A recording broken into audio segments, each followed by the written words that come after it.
Swayam Prabha. Digital India. Educated India.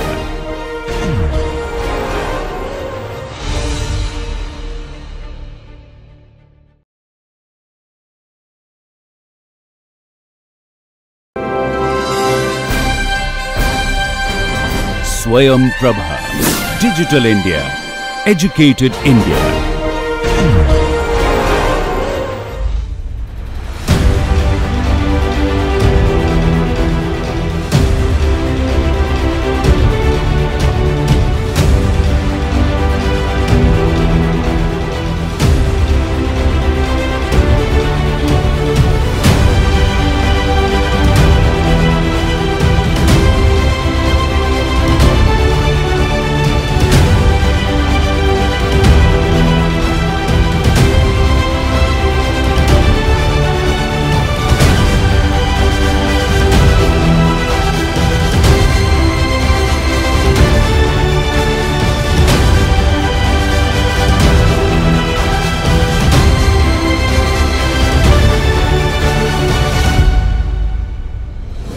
Namaste.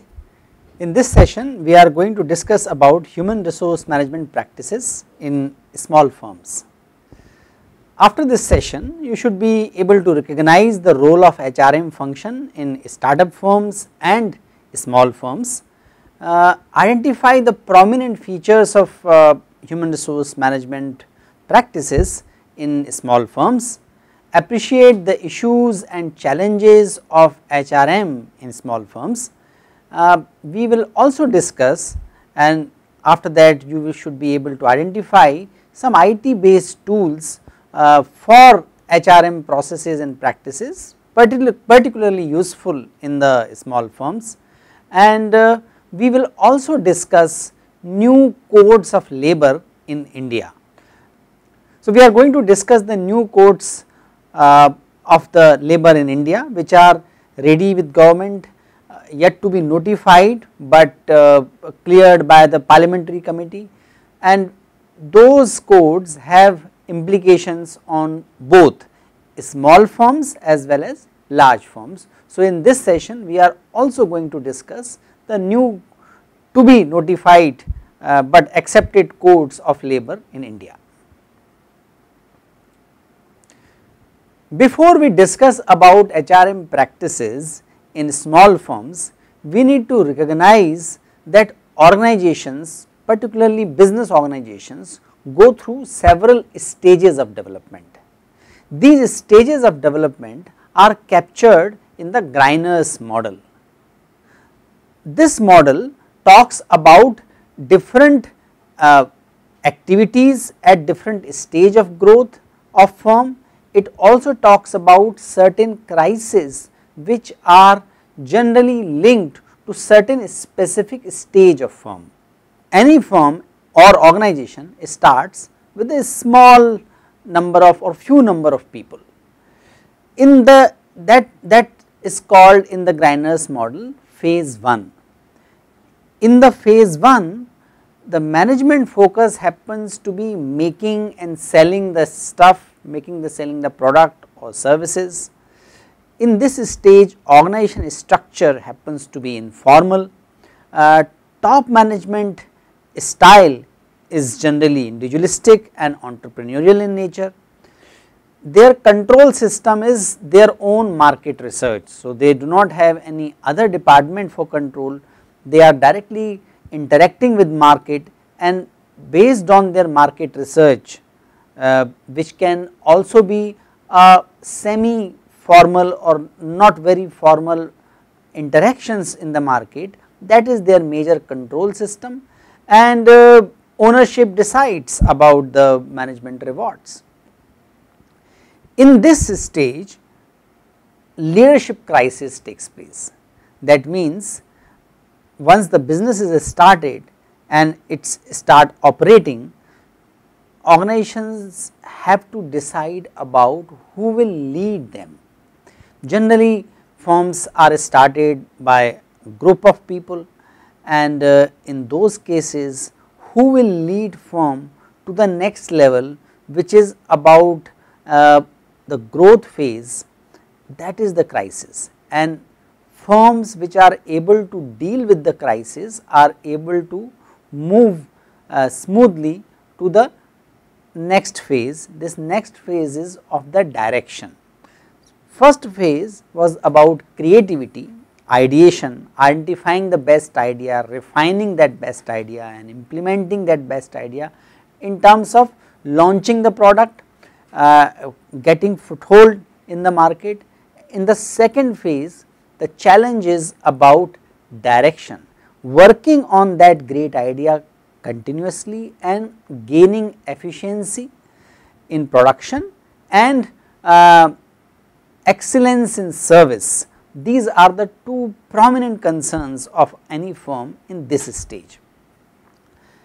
Once organization remain for sufficient time in the second stage, it reaches to the growth stage, and that is where the next level of crisis happens, which is about autonomy crisis.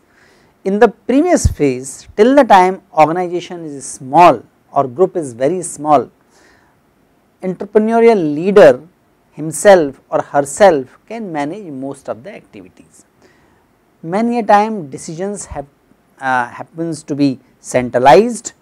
Even if they are not centralized, everybody knows about what all is going on in the firm, and they also have opportunity to put forth their thoughts, their opinion. But once organization grows beyond that initial number and enters the growth stage, there is a need of formality, and enhancing the efficiency in operation becomes the major question. Organization structure also becomes more complicated. It remains centralized, but functional structure or mechanistic structure starts emerging in the organization. Standard and cost centers, standard operating procedures, not only about the production but about various functions including HRM, are recognized to be implemented in this stage. Salary, merit increase, these things become more and more formal. If organization is able to meet the crisis of autonomy, wherein they are able to make the systems and processes to manage their functions well, and people accept those systems and processes, they reach to the next level of growth, and after that they reach to the next crisis, which is control crisis, which is about firm growing very big and creating some autonomous mechanism, autonomous decision making processes and structures within the firm. So, we will not talk about that stage. What we are going to talk about is first two stages of the organizations, and in these two stages also HR function plays an important role. If HR function plays effective role in these stages, naturally it helps organizations move to the next stage. If HRM function is not taken care of well in these two stages, firm feels the pressure, they recognize the limitations of the growth, and they also recognize the certain dysfunctionalities if the foundational process and system of HR are not up to the mark. So, when we are talking about small firms, we are talking about those firms where either creativity is a major driver of business or they are in the direction phase, and those firms which have to lead and which have to deal with leadership crisis or autonomy crisis. What is exactly we mean by small firms? These are known as micro, small and medium enterprises or MSMEs. MSMEs are classified into three categories, and this is fairly recent category. This is done based on investment and turnover. So, number of employees, that criteria was defining criteria earlier, that is changed, and now criteria is based on investment and turnover. Criteria is important to define, and this boundary is important to define because there are lots of government schemes which are linked to the micro, medium or small nature of MSME. So, this criteria is linked to certain facilities, and that is why it is important to have clearer definition and good definition of these enterprises. So, different countries define the size of their MSMEs differently. You can have a look at it how different countries define MSME criteria differently. This data is very abundantly available. In India, it is defined in terms of the investment and turnover when it is 1 crore and 5 crore. When investment is 1 crore or turnover is 5 crore, then it is called micro enterprise. When investment is 10 crore or above and turnover is less than or equal to 50 crore, this is called a small enterprise, and medium enterprise is the one which has investment lesser than 50 crore and turnover is lesser than 250 crores. Importance of MSMEs can be understood in Indian context with these figures. It contributes, this overall sector contributes about 1/4, 24.63 to be precise, of the GDP from services activities and more than 33% of the total manufacturing output which goes into the calculation of GDP. MSMEs also provide employment to around 120 million persons, and it contributes around 45% of the total overall export from India. HRM and particularly strategic HRM is important for MSME because small firms, they are contributing very significantly to the development of our economy and most of the economies in the world, and number of writers have argued the strategic approach to managing employee is very vital for the success of all the firms. You might recall in first and second sessions of this course we discussed about strategic nature of HR. This whole course is based on the strategic perspective of HR. Strategic HRM is based on resource based view. Resource based view suggests that firms get competitive advantage in the marketplace based on inimitable and valuable resources. Human resource is inimitable and valuable, that is why HRM has a strategic imperative, and HRM in this course is understood to be in the context of strategy of the firm. So, many authors have recognized that strategic perspective of HRM is relevant for the small firms as well. They also should not look at HRM as bundle of different activities, and they should not look at those activities separately or independently. They need to look at these activities, whether it is recruitment, performance management, selection or salary and wage administration. All these activities or functions of HRM need to be looked at from the strategic perspective. There are some special features of MSMEs that makes a separate discussion about HRM function in the MSME context. These few slides, this one and next 1 or 2 slides are taken from the textbook of written by Dessler and Biju on human resource management. MSMEs are special because of the size. So, many of the HRM activities which we discussed earlier cannot be conducted as it can be conducted in the large firms. So, because of the size they need to customize those activities. So, priorities of MSME sectors or small firms are slightly different from the large firms. Small firms can grow fast they can start quickly, they can be started quickly, they can suffer the losses also very quickly. So, because of this vulnerability, they need to very closely balance the welfare of the employees, better facilities to their HR and its economic sense in terms of their business sustainability. Small firms are anyway more informal in nature.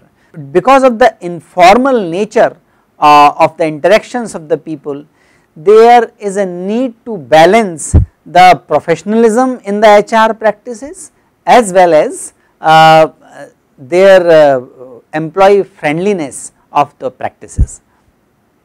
This by nature, small firms by nature are entrepreneurial. So, there are inbuilt characteristics of taking risk, agility, quick response, very hands on kind of leadership style, very collective decision making process, shared leadership. All these are the natural characteristics of the small firms, and when we talk about HRM and when we try to understand the HRM in small firms, we need to take into account these special features of any small firm. Nevertheless, HRM has to be taken seriously, the HR process and system has to be taken up seriously by small firms as well for many reasons. First is that there is a legal risk if they do not take the HRM practices seriously. They may miss out something on the recruitment, compensation, working condition, working hours which are statutorily identified. If that happens, firm will be in problem, they may face the complaints and they have to face the labor code or even other codes, civil codes, etc. So, if they do not take into account the HRM practices, they may miss out on some legal requirements. We will discuss what some of the distinguishing feature of the new code of labor in the later part of this session. Secondly, not having a dedicated HR person can slow the company decisions and can overwhelm its managers. We know that managers are mostly involved, and suddenly in the small firms they are involved in operations, sales operations or production operations, services operations, etc. They may find it difficult to take time out to carry out the HR processes systematically and efficiently. That can overwhelm them, and since they are busy in their own work, that can delay the HR process. Like recruitment. Recruitment requires generating the good pool of the candidates, searching their resume, shortlisting the most appropriate resume for the post, then conducting several tests. Based on the test, we can shortlist the candidates again, then those shortlisted candidates are called for the interviews. All this is the part of any recruitment process. Even if you are recruiting 2 people, 1 person in your team, one has to do all these activities, and practicing managers may not have time to do all this in the small firm. So, that is why it is useful to have the dedicated HR professional or someone amongst the manager who is given clearly a responsibility of managing HR function. So, not having HR person can certainly slow down the company decision making. Without human resource information system, paperwork can become very time consuming. There has to be someone who can look at, who can have the overview of the different organizational activities particularly related to HRM, and can identify the appropriate format, can do the data entry, can look at the trend, can maintain the files, maintain the data. So, all these are important activities, all these are inevitable activities in any firm. Without HR person or dedicated HR person, this may be difficult to be done by the practicing manager. efficient hiring, efficient training, appraisal, compensation, all these activities require sufficient knowledge about the available option, sufficient knowledge about the legal requirements, sufficient overview of the market conditions. They have to balance out, there has to be a need for balancing the expenses on all these activities and on the core compensation. So, there are lot of things, lot of factors related to HRM which have to be managed, which have to be considered before any one particular activity is finalized, and for that we need a specialist who has understanding, theoretical and practical understanding of most of these activities. That is why also a dedicated HR person is needed even in the small firm. There are certain ways where small firms can leverage their small size. Small firms by nature have certain characteristics like familiarity, flexibility, fairness, informality, and these things have to be used as positive assets for the small firms, like simple informal selection procedure that can be adopted by small firms, and the selection procedure can be primarily done based on the references and quick work sample test. Improving performance, HR tools for line managers are abundant in number. We will look at some of those tools. Those tools require little bit of customization, but many of them are very efficient. So, they can be quickly implemented, they can be quickly installed in the small firms. Flexibility in training, there are lots of open programs being offered by many training houses, many educational institutions. So, small organization need not to have separate training department, but if there is someone who is nudging employees, who is someone keeping the track on the performance appraisal data, they can mutually discuss about the available training programs across the world, if we are talking about the online program, and they can look at the many training programs in person offered in many IIMs and many other IITs or many other institutions. So, these programs can replace the in-house training activities for the small firms. But important thing is that there has to be someone, maybe the supervisor himself, owner himself or herself, and the employee, they together have to finalize what is the most appropriate training program for them. Small firms also have the benefits of flexibility in giving financial and non-financial rewards. Those flexibilities must be judiciously used by HR professionals to attract the talent. There are some simple retirement plans available. For example, the acronym SIMPLE stands for Saving Incentive Match Plan for Employees. They are being offered by many insurance companies. Those can be taken up. In India, there is a very widely applied national pension scheme is available. There employer and employee both can contribute. All these are long term investment. The national pension fund is used by the experts, and some amount of money is invested in the market, returns are expected on those. So, NPS is also something which is readily available, to which any employer and employee can link their simple retirement benefits. Fairness and family business issues, those also are important activities. Many MSMEs are family owned. So, they need to take care of the fairness. So, they need to avoid the partiality, including setting ground rules, treating people fairly, confronting family issues, erasing privileges for the family members. All those things have to be taken care of, have to be done in the small firms owned by family. by a family.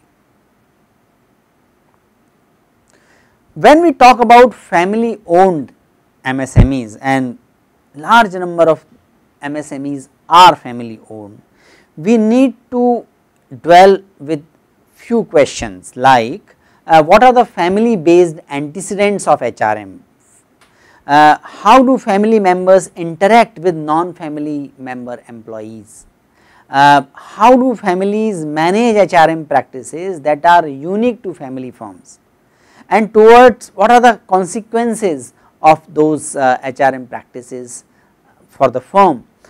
These questions are in depth analyzed in this special issue of human resource management. Those who are more interested to know and to have more in depth study about the HRM issues in the family owned firm can refer this article and go to that special issue of human resource management journal.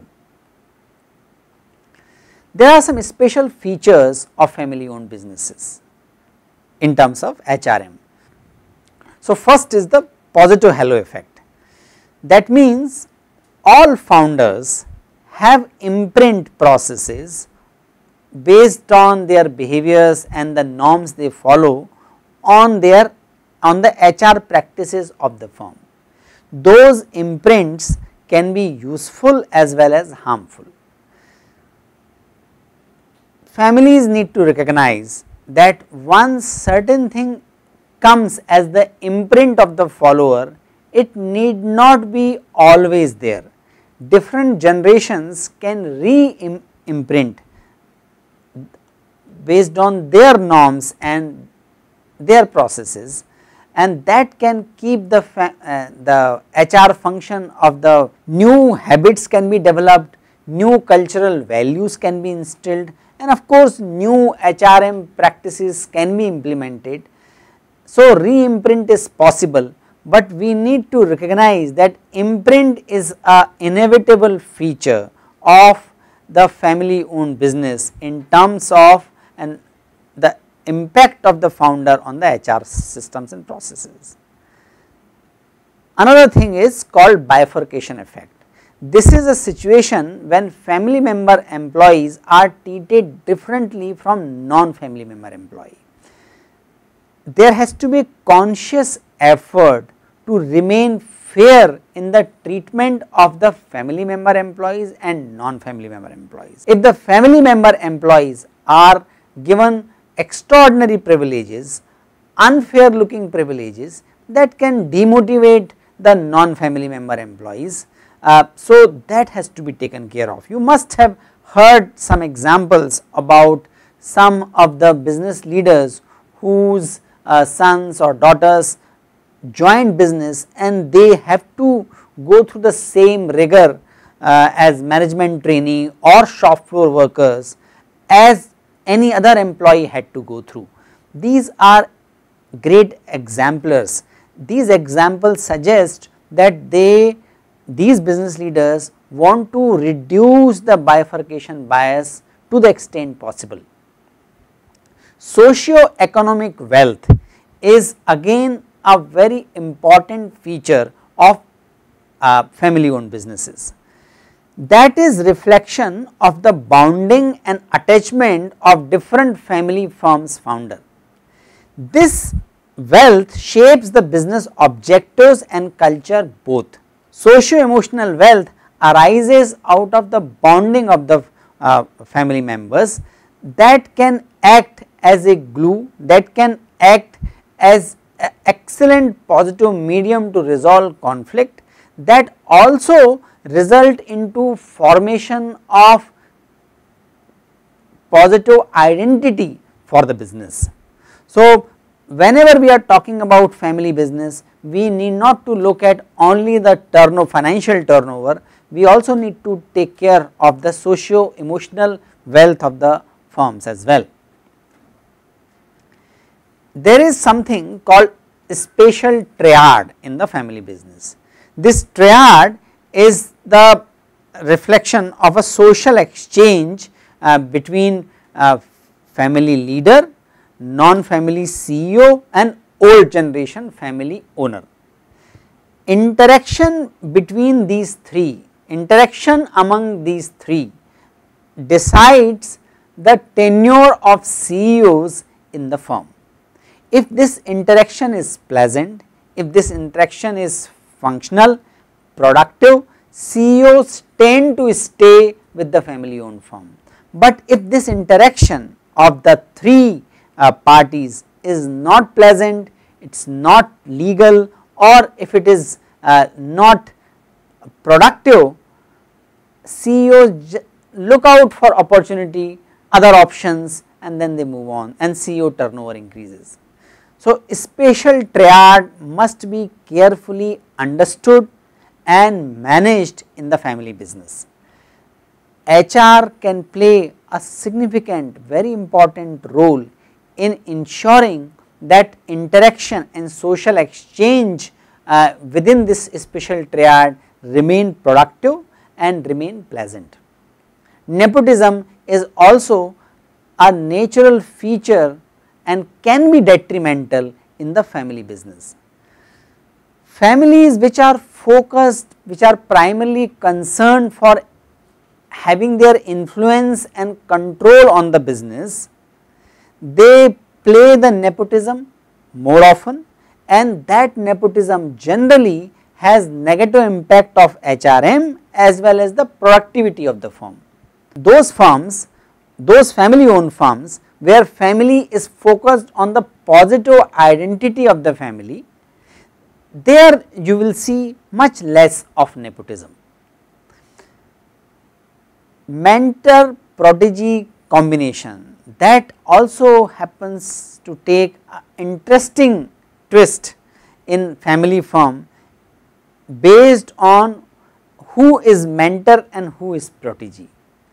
If family members are the mentor as well as protege, then mentoring generates greater normative commitment amongst the protege, which is about following the values and standing for those values with which organization is known for. But when the protege is external person or so called professional and mentor is a family man, then the pro-social mentoring continues, but the purpose, but that result into affective commitment amongst the protege. So, they feel more emotionally connected, more emotionally invested in the firm. So, this mentor protege relationship is interesting in the family firm. So, it has to be consciously developed. If we look at all the 6 features of family firm, positive halo effect, bifurcation effect, socio-emotional wealth, spatial triad in family business, nepotism, mentor protege combination, all these 6 features can be significantly affected by the HR professional or HR manager or HR executive of the firm. HR executive can play very positive role in managing all these features. They can help business leaders to reduce the positive halo effect or analyze or reflect on the positive halo effect. They can make the family conscious of bifurcation bias, and in this way they can nudge the family not to practice the bifurcation bias. They can make also the founders family aware of the socio-economic wealth, and they can help in building those health. On the spatial triad, HR can play a significant role in being a mediator and ensuring the positive nature of interaction between the old generation family owner, new generation family members and non-family CEO. They can make them aware about the nepotism and help the family owners for decreasing the nepotism and its negative effect. They can also influence a mentor protege combination. So, we can see that HR can play a very significant role in managing the overall culture and climate of a family owned business. Small firms can use many professional employer organizations, those organizations which specialize on specific HR activities like PF management, performance management system, recruitment, training and development. Many HR functions can be outsourced by the small firms to the professional employer organizations. There are many IT based, internet based resources available which can be very helpful to the small firms to maintain their HR functions like training, recruitment and many others. For example, this website of Docebos, it can make easy for company employee to access off the shelf and customize online learning courses. There are dozens of online learning courses, all relevant topics like productivity, HR management or benefits management, salary and compensation, or the whole range of management related topics and HR management related topics are there on this website at a reasonable price. HR manager can jointly identify the most valuable, most useful programs for their employees and recommend those employees, and they can do the reimbursement or they can finance these programs for the employees. So, OSHA guidelines are very well elaborated, that resource can be used by the management or by the HR. O-Star-Net, you might remember we talked about this website in our session on recruitment. This is very rich website in terms of giving job description and job analysis related data for thousands of jobs. Those data, those job analysis can be used and can be customized according to the need of existing job.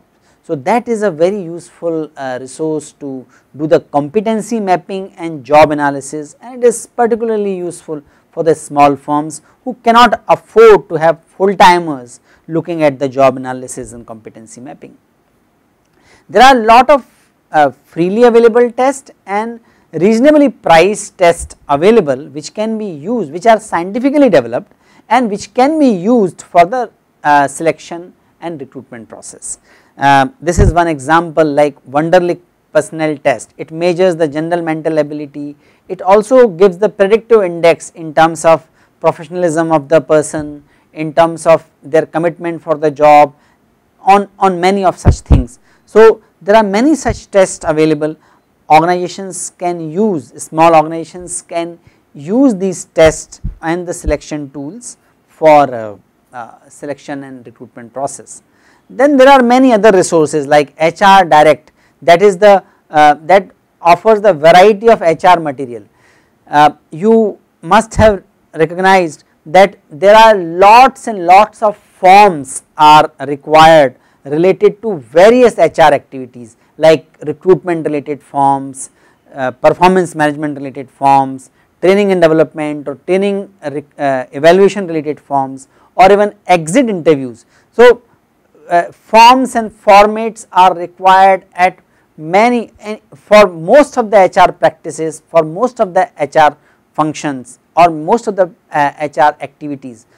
This website can give lot of generic forms which can be further customized according to the organizational needs, and these are related to the various HR activities.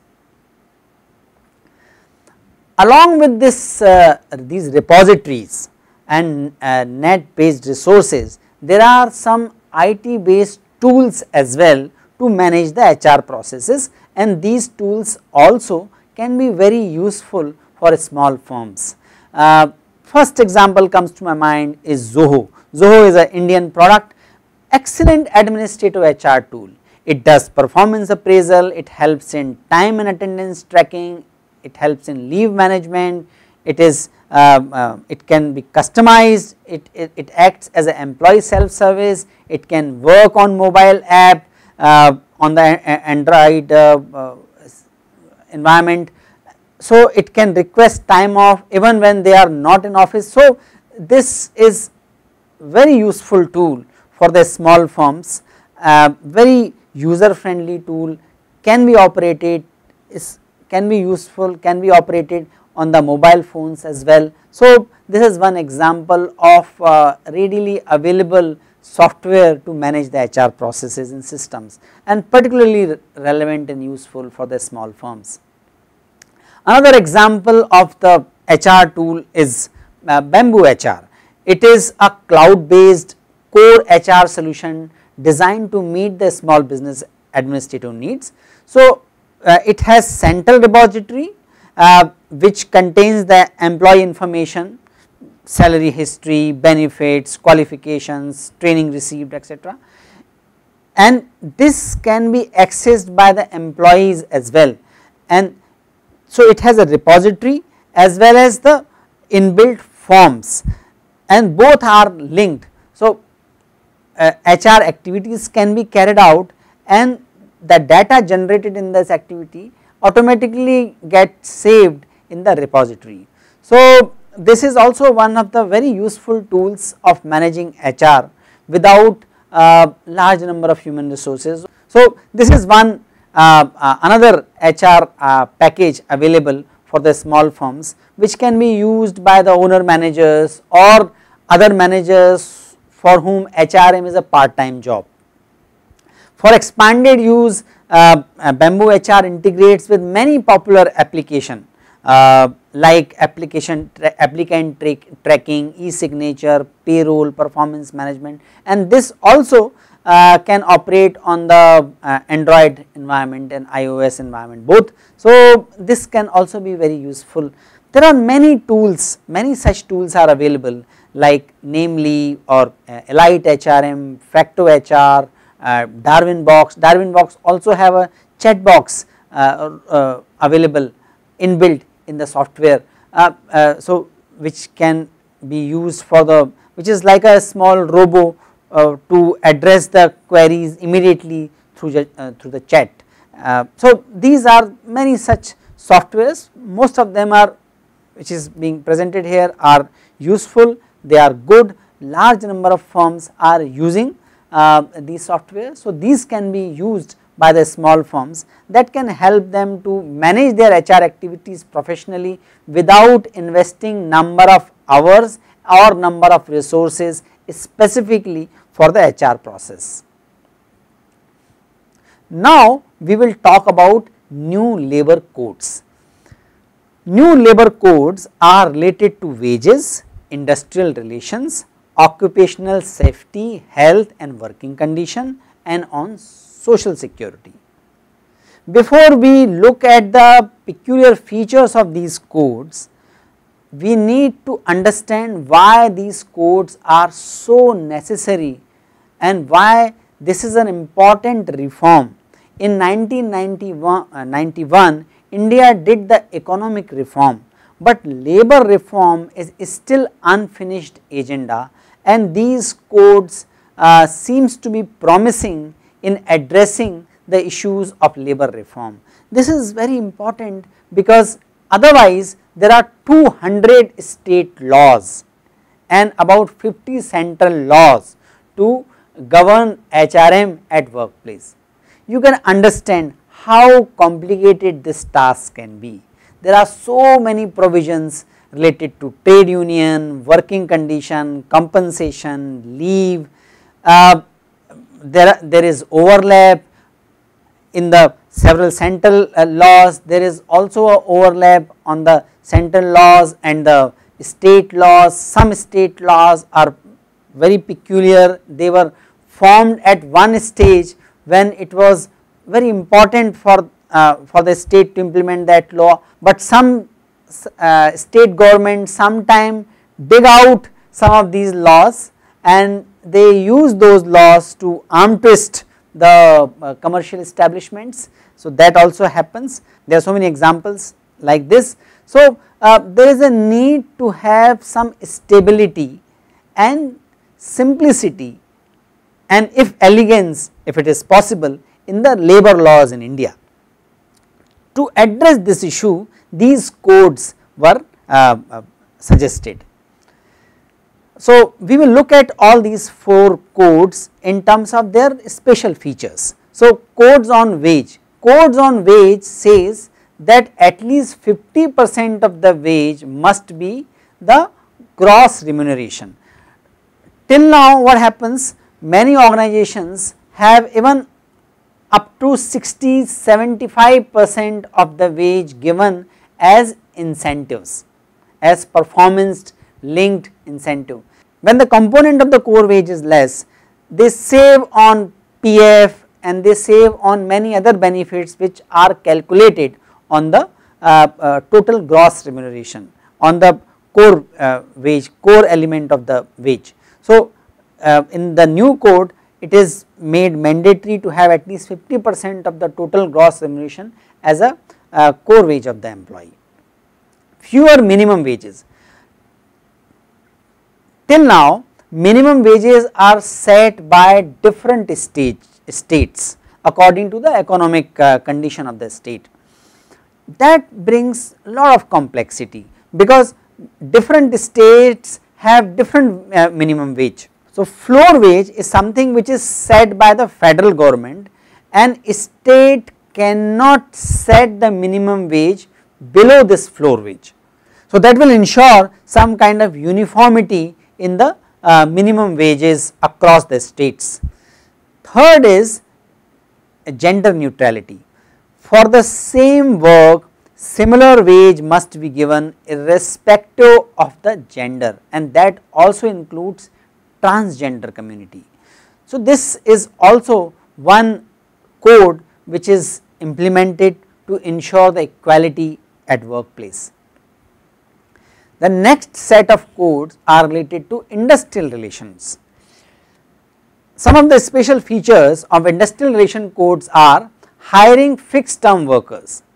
In the current time, the proportion of contractual worker in the organization happens to be very high. Even sometime for the core jobs of the organization, organizations hire workers on contract, and they do not happen to be on the payroll of the organization, but they happens to be on the roles of the contractor.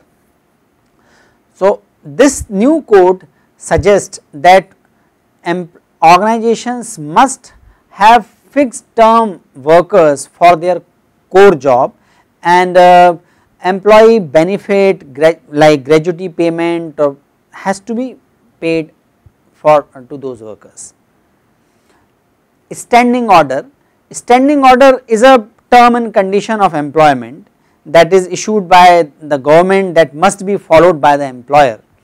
The new code says that all companies that have more than 300 workers have to follow the standing orders. There are some exceptions also mentioned in the code, but the application of the standing order is not going to be much more uniform in the Indian market.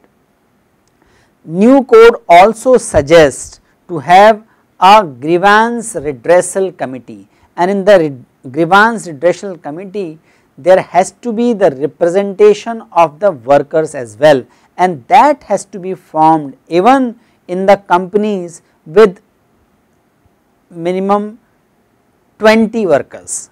So, that ensures the fairness of the treatment of the employees.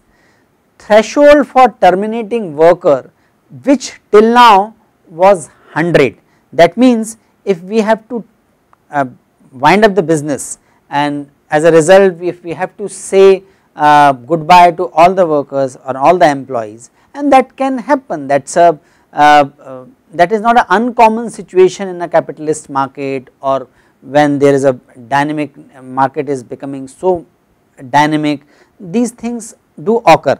Till now even company has 100 employees, they have to take the permission to close down the business and to terminate all the workers in the and they have to take the permission from the government, but now that limit is extended to 300. So, that is another flexibility or reform being brought in the new proposed codes. There are codes related to occupational safety, health and working conditions. So, night shift has been the issue of contention. Night shift for the women was prohibited in some of the laws, in some of the state laws it was permitted. So, there was a situation of confusion. The code specify that companies can hire women worker at night between 7 p.m. to 6 a.m., but they have to ensure the safety condition and security of the women, not only at workplace, but getting them from their residence, from their where they stay to the workplace. That responsibility also has to be taken up by the employer. Changing contract labor regime, that is like first time federal law now defines the core activity of the organizations, and they need to appoint full time workers, not the contract labor, for the core activities of business. Leave encashment happens at the time of retirement in the current provisions, but the new code suggests that leave encashment, that is taking money against the leave not being utilized, not exhausted, that procedure can be conducted, that is permissible year after year in the organization. So, this is another code being introduced by the ministry. Hopefully, it will be notified, these codes will be notified soon. There is also a code on social security. On the social security front, the gig economy and platform worker, these are very important segments of the employees, segments of the labor, about which there was no law, because these are the result of the new technologies. So, whether Uber drivers or Zomato delivery boys, these are not employees in the sense factory workers are employees to their employer, but nonetheless they have to be taken care of at least to some extent, and some security has to be provided, economic security and other form of security has to be provided by the aggregator. So, codes are formed about the security norms, social security to be provided to the gig economy workers by the aggregator companies. Of course, it is not similar to what is being suggested for the employees of the conventional employers, but there has to be some security measures to be offered to the gig workers, and those codes are specified in the those provisions are also included in the new code. Limit to provident fund compliance, this is in a kind of addressing the Inspector Raj, wherein inspection authorities could come and check the whether employer has deposited the provident fund against for the employees maybe many years ago, and if they find one problem in the record, that case can go on again for many years. That problem is resolved. Now in the new code it is instructed that authorities can check only the PF related compliance only for the last 5 years of the employers. So, this is again a proposed reform included in the code. You can see many of these codes are relevant for the small firms as well. These are applicable for the small firms as well as large firms, and these codes also specify the number of employees to be considered for any code to be applicable.